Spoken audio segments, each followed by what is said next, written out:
There is an incredible medrash, where the medrash tells us that when Adam HaRishon was created, he could see with a very special light, from one end of the earth to the other end of the earth.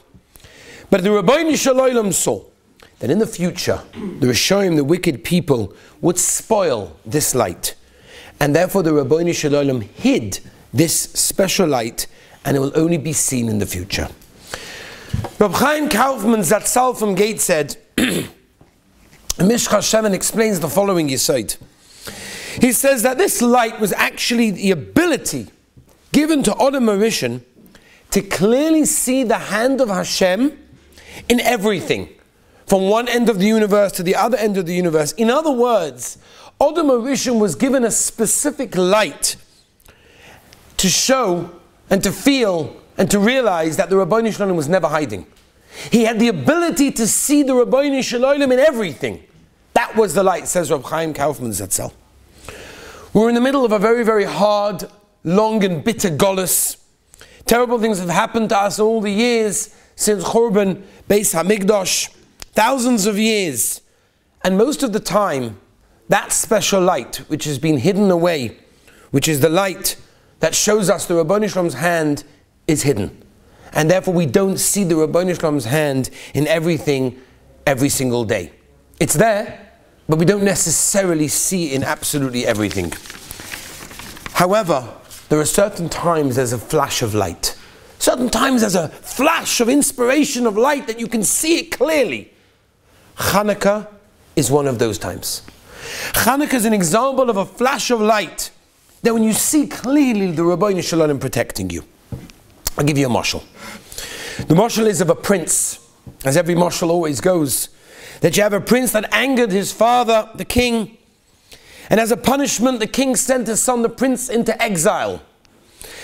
And he was sent into a very strange land. He was terrified he's going to be assassinated by all of his father's enemies. One night, he heard noises outside the house, and he saw figures creeping up the path, carrying guns. He thought, oh boy, here it is. My father's enemies have come to, pay my father back and kill me. My end is here. All of a sudden, there was a flash of lightning. And that exact moment, because it was so dark outside, he couldn't see anything. But at that exact moment, there was a flash of lightning, and it became light outside. And that moment, he saw his father's army soldiers. And he realized that they were there to protect him. That his father, even though he has exiled him, loved him enough to send him bodyguards, to send him guards to watch him at any time. When the light lit up, he was able to see their uniform. He was able to realize that these are the people who are guarding me. And that's what Chanuka was all about. We were in exile, it was dark, it was bitter, it was hard, it was difficult, there were challenges, as there always are challenges. But sometimes we get to see the light, and Chanuka is a yontif where we get to see that light. If we dig into the yontif of Chanuka, which we're going to do be'ezus Hashem, we're going to see that the light on Chanuka, the light of the yontif of Chanuka, is such an incredible light that it shows us that not only by Chanuka is the Rabbeinu Shalom protecting us, but the entire lifetime that we have on this world, the Rabbeinu Shalom is protecting us. Chazal tell us, the Rabbonim tell us, the Sfarim HaKadoshim bring down that the 36 candles that we light over Chanuka correspond to the 36 hours that Adam HaRishon was zoicha to see this special light. And therefore, I want to tell you a Mordecai Maisa. This Maisa was told by Rabbi Michal Monk in the memory. He dedicated a book called The Blessing of Eliyahu, which was dedicated in the honor of his relative Reb Eli Monk, which the Shul Monks in London is actually, he was founded by him in Golders Green in London. And the story goes like this. Listen to this. This is incredible. Reb Michal Monk was the rabbi of Kahaladas Yisrael Shul in Berlin. And on November 10th, 1938, the day after Kristallnacht pogrom, the Gestapo summoned him and many other the communal leaders to the ruins of the once magnificent Shul in Berlin. Rabbi Monk described the devastation. The Aron HaKodesh was burnt. There was gaping holes in the walls, and the entire electrical system had been destroyed in the fire. Suddenly they saw a glow. They saw something glowing from afar. in all this destruction, they saw something glowing. It was the Ner Tamid. The Ner Tamid had its own personal battery. It wasn't generated by the electricity of the building. It had its own battery and had escaped all the looting and was causing a glow over the whole shul. The Nazi Yamach Shemai said to him, "What is this light?" And Rabbi Monk says, "This is our Ner Tamid. This is our eternal light." And the German looked at him with hatred and said, "You cursed Jews. You Jews are indestructible people."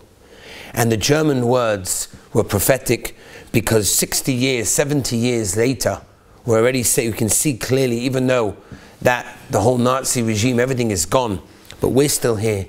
We're still lighting our menorahs all the years later, because Klal Yisrael of the Ner Tamid were eternal light, and that is what Hanukkah represents. Through the darkness, through the hard, bitter golus that we're in, there's always that light.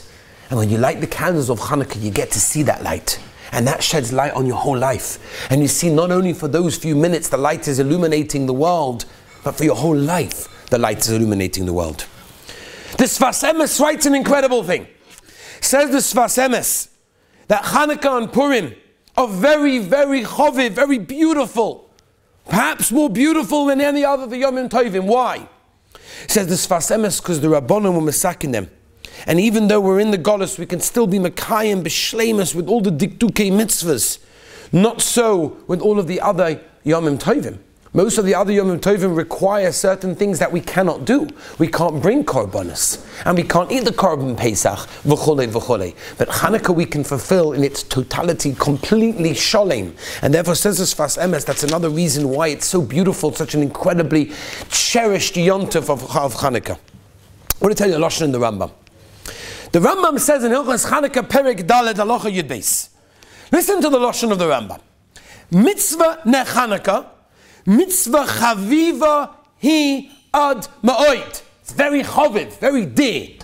V'tzorech odom nizabo. Rabbi, I'm going to venture to say that in the entire Sefer Mishnah Torah you will not find such a lashon of the Rambam. The Rambam doesn't mince his words. He's medaik in every word that he says. And here by Hanukkah, the Rambam says, the mitzvah ne Hanukkah mitzvah chaviva hi ad ma'oid. It's beautiful, it's so chaviv. Be very careful. Why? What's so choshev about Hanukkah? It's a durabanan, it's beautiful, it's wonderful. We'll try to do it like every other durabanan. Why is it so choshev? Why is it so chaviv? We have to understand Pshat in the Rambam. It's a very important Rambam. Especially when you don't find such a lashon anywhere else. The Sfarim HaKadoshim bring down, in the days of the Chashmonaim, Klal Yisrael, as we know, were prevented of lighting the menorah of the Beis HaMikdash because they didn't have Shem and Tahor. Right? They were potter from Mekayim the mitzvah because they didn't have the instruments, they didn't have the utensils. Chazal tell us in the Gemara in Brachos Tavav Amud Aleph, Chashav Odom Lasis Mitzvah, if a person wants to do a mitzvah, the Nenas V'lo Asa. He was an onus, he couldn't do it. He tried, didn't go. What can I do? I tried. Mala Olav HaKosov Ki'ilu Asa. The Torah makes it Ki'ilu he did the mitzvah. Say the tzaddikim, it very much depends like this. A person can be desperate to do a mitzvah. He wants to do it. I really want to come to Shachris.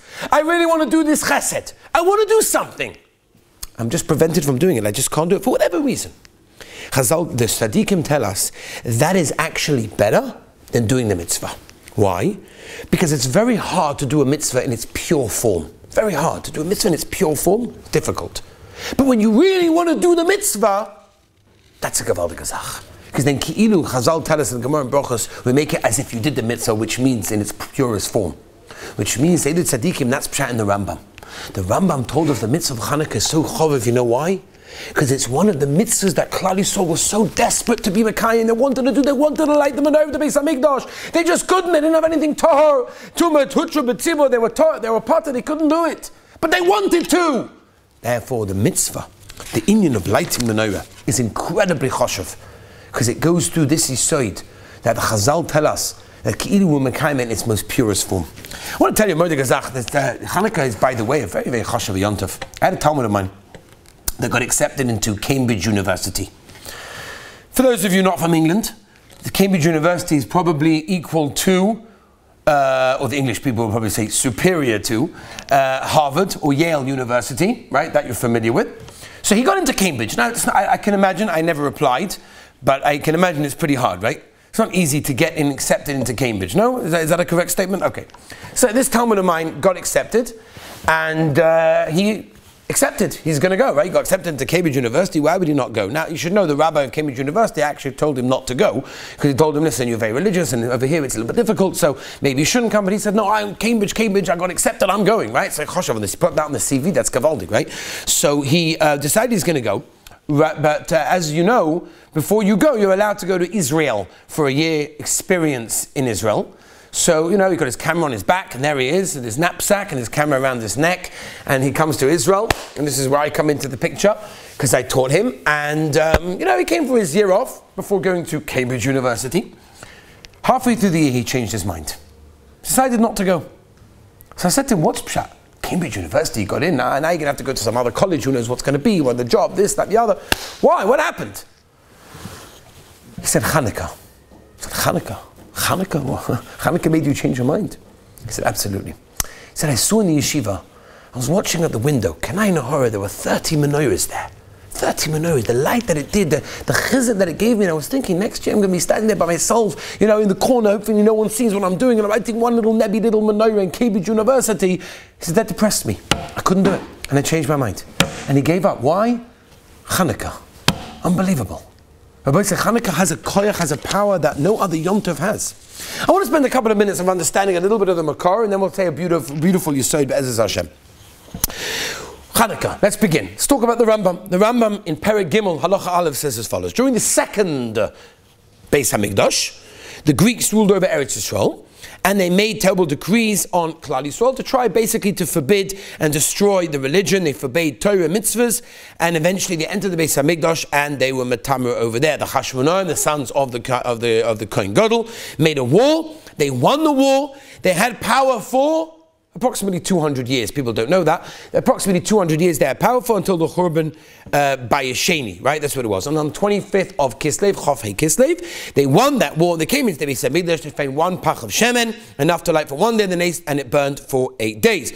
The obvious question that everybody knows, there are ganze sforim written on this question, the Beis Yosef's kasha, and the Beis Yosef says, what's going on? Why do we have 8 days of Hanukkah when the Maisa they found one, and there was enough to last for one, and the 7 days were really the nace, not the 8. So why do we have 8? That's the Beis Yosef. And then there are 400,000 answers on this one. Just to give you a couple of them. Someone a taina that the actual finding of it was an ace. Someone a taina that they split it up into 8 days, and therefore even the first day was considered to be an ace in that way. There are others. There's a Meiri that learns as Dafka the Din Milchama. The Milchama was considered to be the actual nace, and whatever it is, which we'll speak about Be'ezus Hashem in a moment. There's an interesting question. The Chassam Sofer asked this kasha in Git 9 Ches. Why did Rabbeinu HaKodesh leave Chanukah out of the Mishnayos? Right, we've got a Masechta on Purim, we've got a Masechta on Pesach, we've got a Masechta on Sukkot. We don't have a Masechta Chanukah or anything similar to that. So there's an interesting, some Sofer asked the Kasha, there's a Chidah that wants to say, at the time of Chanukah, there was Megillah Sofrim that basically told people when they should be, you know, celebrating various things. So Mamela Rabbeinu HaKodesh didn't have to write in that way. There's another teretz as well, the Chutam Meshulish brings down, Tamim and Hogin also brings B'Shem the Chassam Sofer, that Rabbi Yehuda Nossi was actually from, who wrote the Mishnayos, was Zerah Shel David HaMelech. And the Beis Hashmonaim took the Melucha from Zerah David, and therefore he didn't want to mention it in the Mishnayos, covered his grandparents, whatever it may be. That's one pshat. There are other pshatim as well, which we're not going into at this moment of time. But I want to mention a very, very important yesod, and that is like this. What really is the difference between Chanukah and Purim? You know, before we start the halachas, we have to understand a little bit of the Yom Tov. We understand what are we doing over here, right? What is really the difference between Chanukah and Purim? So the difference really the Chofetz Chaim tells us, and that is that on Purim the Gzeira was on the guf, it was on a physical way, right? Haman wanted to destroy us in a physical way, whereas on Chanukah it wasn't on the guf. They didn't want to kill us in a physical way. They wanted to kill us spiritually. They wanted to kill the Yiddishkeit. They wanted to kill us in a Jewish way, and therefore they didn't care that we lived. They just didn't want us to be Mekayim the mitzvahs, and that's a whole different thing, which we will discuss. A very, very interesting thing. So we could say another pshat as well. The avodah of Chanukah is Mesiras Nefesh, right? They were Moiseh Nefesh. They were Moiseh Nefesh. And therefore the Voda of Chanukah, which I'm sure we'll discuss in different forms in the next coming days, Be'ezus Hashem. So when it comes to, let's just think about the comparison between Purim, right? Two Yomim Tovim D'Rabbanan. When it comes to Purim, Haman made a Gzeira, right? So what did they do? They fast. They made a Yom Tefillah. Haman made a Gzeira and Klal Yisrael, we're going to fast. That's what we're going to do. They made a Yom Tefillah. He sent Esther in, the whole business, they're fasting. Comes by Chanukah, Antiochus made Gzeiras. What did they do? They fasted? No. They made a war. They got up and they said, we're going to fight. How do you know when to make a fight and when to make a Yom Tefillah? How do you know when to say, Rabbi said we need to daven, which is what they did on Purim. They stopped, they made a Yom Tefillah. And on Chanukah, they didn't do a Yom Tefillah. They said, we're going to get up and fight. What's the pshat? How do you know which one is which? So the answer has to be like this. When there's a gzeira on the nefesh, when there's a gzeira on the nefesh of Klal Yisrael, enochanami you need to daven. Enochanami you need to say Tehillim. But you can't just sit there and lie in your bed and say, yeah, I'll say some Tehillim, I'll daven, everything will be okay. You've got to get up and fight. You've got to do me moise nefesh. You've got to get up and do something. You've got to do something like that. You can't just hope everything goes well. You've got to get up, you've got to get into the beis medrash, you've got to fight it with all your might. Why? Because it's a gzeira on the nefesh. A gzeira on the guf, there's not much you could do about it. Memela, the only thing you could do is you could do a Yom Tefillah in that case, because it's not just a gzeira on the nefesh. The shaila is like this, Rabbi say. Before we go into all the halachas, of which there are very, very many, I want to speak at one particular side. If you ask someone, what was the nace of Chanukah? What are they going to tell you? What is Chanukah? Ask a child, ask an adult. What is Chanukah? What are they going to tell you? They found the ner. They found the oil, the Beis Hamikdash, the chasima, the seal. They lit it. It was a nace. Wow, unbelievable. That's the nace. So we have to ask a kasha. This is the famous kasha on Chanukah. So why is it not really written in Al Anissim? Why is it that when we come to the one tefillah that we add because of Chanukah, which is Al Anissim, we barely mention it? Yeah, it's brought out keen on the side. What's the whole yesod? What's the whole yesod? It doesn't mention anything. It doesn't mention Al Anissim. It mentions the war, the Mulchama, everything about it. Right, Rabin Ba'ad Ma'atim, the whole thing that we were just a minimum, who were we? A small amount of people against the Yavon. It didn't make any sense, unbelievable. But the nace of Chanukah, as we know it, is really the Pak Shemen. So why don't we mention that? So I want to tell you a story of Reb Chaim Shmooze. It's a beautiful, beautiful yesod. He says, Avada, the main nace was a war. That was the Mulchama. But we don't mention much about the candles. We don't mention much of the Shemen. Says Reb Chaim Shmooze, it's a mashal. You see a woman giving a baby a bath. Giving a baby a bath.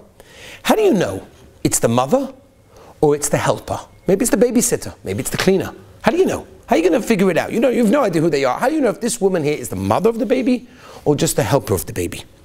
Says Reb Chaim Shmooze, because after she finishes giving the bath, if she gives the baby a kiss, that's the mother. If it's the helper, so I'm just giving a bath because that's what she has to do. Says Reb Chaim Shmooze, it's a gavaldik yesod.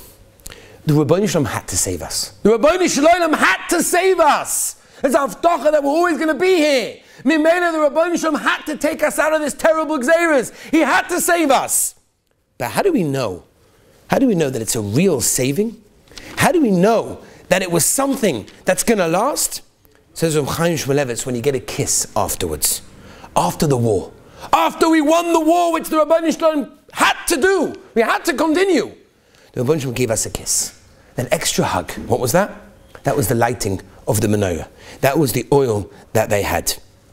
And therefore, you don't say thank you for the kiss. You say thank you for the bath. The kiss is just something that shows who you are. And therefore, that's why in Al Anissim, we only mention the war. We don't mention the kiss or finding it. We mention it, but not as a main thing of finding the oil, because that was just a kiss after the Rebbeinu Shalom showed his immense love for us, which is an amazing thing. Because we find this so many times, right? By Yosef HaTzadik, when he went down to Mitzrayim, the Torah tells us there were spices there. Why? Chazal tell us, because a gzeira is a gzeira. Yosef had to go down to Mitzrayim. It had to be done for our sake. But the Rebbeinu Shalom gave him a kiss. He gave him a hug. He gave him spices that smell nice, as opposed to petrol and gas that normally these people go down with. And it happens so many times in our own lives. The Rebbeinu Shalom does a gzeira. Things are difficult, things are hard, there are challenges. And the Rebbeinu Shalom gives us a hug at the same time. I have a cousin of mine in Sorotskin, very, very choshev yid. He's a boki b'chol hashas rishonim v'achronim. He gives 6 daf yom yishurim every single day with be'iyun. And he told me over the following Maisa, his daughter, Rahman al-Islam, was diagnosed with a very, very bad illness. Very, very dangerous, very life-threatening illness. Nebuch, she passed away from that a few years, a year or two after she was diagnosed, but at the time when she was very, very sick, he said over that he had to go always to Bnei Brak, to the hospital over there, and it was very difficult for him to go to Bnei Brak to find rides, he didn't have a car. He said he found the most amazing thing. He needed to go to Bnei Brak to go to the hospital. He was walking with his daughter to figure out how am I going to get there, this bus, this mahalach, that mahalach. Someone rolls down the window and a car passing by and says, where are you going? He says, I'm going to Bnei Brak. Oh, perfect! Jump inside, I'm going right there. He said, in the hospital, he had to leave back to Yerushalayim. There was a guy walking in the door, anybody going to Yerushalayim? I'm going to Yerushalayim. He said as follows, he said, Gzeira is a Gzeira. Sometimes the Rebbeinu Shem does something. But I felt the Rebbeinu Shem was giving me that extra hug, that extra kiss. That's the Yesod, says Reb Chaim Shmulevitz, of what Chanukah represents. And that's how we started. That the light that Odom HaRishon saw for those 36 hours, which was taken away, which is the Yesod of what Chanukah is, with what the Tzaddikim say is what represents the whole 36 neiros that we light, is all because Chanukah represents that even it's dark, it's horrible, there are challenges, there are difficulties. But the light of Chanukah, the Yontiv of Chanukah, is something that lights up our own lives. And Be'ez Hashem, we should be Zoicha to understand this, to live this, to feel this. And the Rebbeinu Shem will give us all of Siyata D'Shmai in our lives. Have a wonderful day.